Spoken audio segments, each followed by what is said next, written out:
Hello বন্ধুরা, শাশুড়ি বৌমা রান্নাঘরে তোমাদের সবাইকে স্বাগত জানাই। আশা করি তোমরা সবাই ভালো আছো। তো আমরাও খুব ভালো আছি। আজকের আমার রেসিপি চিড়ের বিরিয়ানি।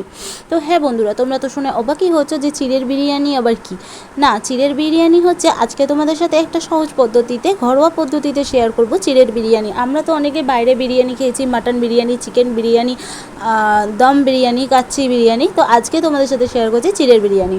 তো ওখানে দেখতেই পেলে থালার মধ্যে ছিল তেল, হলুদ, লবণ, জিরের গুঁড়ো, তারপরে ছিল গোটা গরম মশলা, তেজপাতা, সয়াবিন, আদা, রসুন, কাঁচা লঙ্কার পেস্ট। তারপরে চিড়েটাকে দেখতেই পেলে শুকনো খোলায় কিন্তু লাল লাল করে ভেজে তুলে নিলাম। এবার ওই কড়া বসিয়েই কড়ার মধ্যে দিয়ে দিচ্ছি পরিমাণ মতো জল আর স্বাদ মতো লবণ। দিয়ে জলটা হালকা উষ্ণ গরম হয়ে গেলে আমি কিন্তু জলটা নামিয়ে নেব। দেখো একটা পাত্রের মধ্যে জলটা নামিয়ে নিচ্ছি। আবার ওই কড়াইটা গ্যাসের মধ্যে বসিয়ে আবারও পরিমাণ মতো জল আর স্বাদ মতো লবণ দিয়ে দেবো। দিয়ে দেবো সোয়াবিনগুলোকে সেদ্ধ হতে দেবো ঠিক 20-30 মিনিট মতো। তো চলো ঢেকে দিলাম। এবার কিছুক্ষণ পরেই দেখো আমি ঢাকাটা খুলছি। সোয়াবিনটা কিন্তু খুব সুন্দরভাবে সিদ্ধ হয়ে গেছে আর বড় বড় হয়েও গেছে, দেখতেই পাচ্ছ। তো এবার সোয়াবিনটা সিদ্ধ হয়ে গেছে। তো চলো এবার এখানে আমি চিড়েটার মধ্যে যে হালকা উষ্ণ গরম জল করে রেখেছিলাম চিড়েটার মধ্যে দিয়ে দিলাম। দিয়ে হালকা হালকা হাতে একটু জলটাকে মিক্সড করে নিয়ে রুম টেম্পারেচারে একটু ঠান্ডা হতে দেবো। আর কি ঠান্ডাও হবে আর চালের মতো কিন্তু ঝরঝরেও হবে।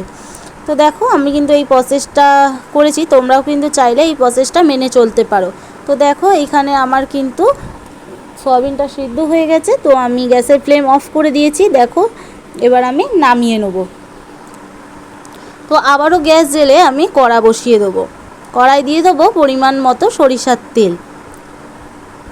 এবার যে পেঁয়াজ কুচিগুলো কেটে রেখেছিলাম, তেল গরম হয়ে গেলে পেঁয়াজ কুচিগুলো বেরেস্তার জন্য তৈরি করে নেব। তো দেখো আমার এখানে কিন্তু একদম বেরেস্তাটা তৈরি হয়ে গেছে। পেঁয়াজগুলো আর কি লাল লাল হয়ে একদম ভাজা হয়ে গেছে। তো বেরেস্তা কমপ্লিট। ওই তেলের মধ্যে কিন্তু আমি সোয়াবিনের জল ঝরিয়ে রেখেছিলাম, সোয়াবিনগুলো দিয়ে দিলাম। সোয়াবিনটা সিদ্ধ হওয়ার সময় কিন্তু লবণ দিয়েছিলাম, তারপরেও কিন্তু ভাজার সময় একটুখানি লবণ আর হলুদ দিয়েছি। দিয়ে ভালো করে কিন্তু ভেজে নিলাম নেড়েচেড়ে। তারপরে সেদ্ধ করা 4 টুকরো আলু দিয়েছি। তোমরা কিন্তু চাইলে আলুর পরিমাণও বেশি দিতে পারো, সোয়াবিনের পরিমাণও বেশি দিতে পারো। তো ভাজা হয়ে গেলে এখানে আদা, রসুন, কাঁচা লঙ্কা পেস্ট দিয়ে দিলাম। দিয়ে ভালো করে মশলাটা কষিয়ে নিতে হবে।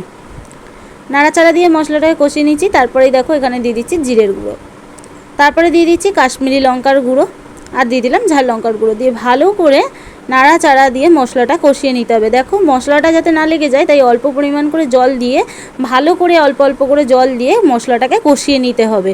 বন্ধুরা, রান্না করার সময় মশলাটাকে কিন্তু যত ভালো করে কষাবে ততই সুন্দর কিন্তু খেতে হবে। তো মশলাটা কষানোর পর আমি 15 মিনিট মতো ঢেকে রেখেছিলাম। 15 মিনিট পর আবারও নাড়াচাড়া দিয়ে নিচ্ছি। দেখো দেখতেই পাচ্ছ। আর আমার চ্যানেলে যারা নতুন বন্ধু এখনও পর্যন্ত চ্যানেলটিকে সাবস্ক্রাইব করোনি, ঝটপট চ্যানেলটিকে সাবস্ক্রাইব করো।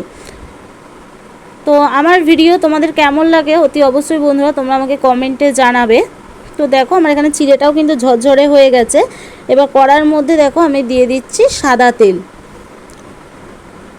তারপরে দিয়ে দিচ্ছি অল্প পরিমাণে ঘি, তারপরে 2টো তেজপাতা আর গোটা গরম মশলাটা দিয়ে দিলাম। গোটা গরম মশলা ছিল এলাচ, দারচিনি আর লবঙ্গ। দিয়ে ভালো করে কিন্তু